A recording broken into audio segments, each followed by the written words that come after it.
waa imaan doonaa intaa kadib waxaan halkaas kusoo gabagabeynaa doodii iyo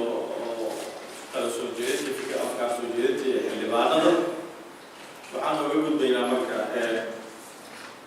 laga soo bilaabo maalintii aqrinta koowaad oo ahayd 25 bishii August arbacadii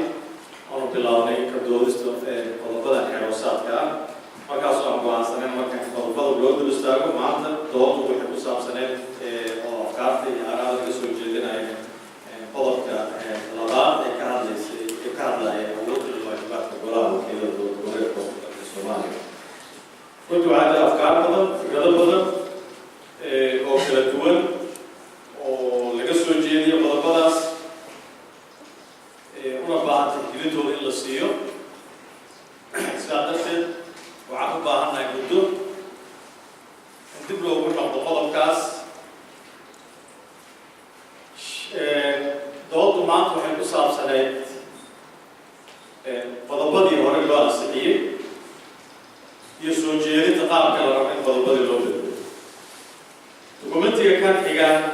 oo ansixinta ah oo aan ansixinayn wuxuu noqonayaa marka qoraal tafatira oo lagu soo daray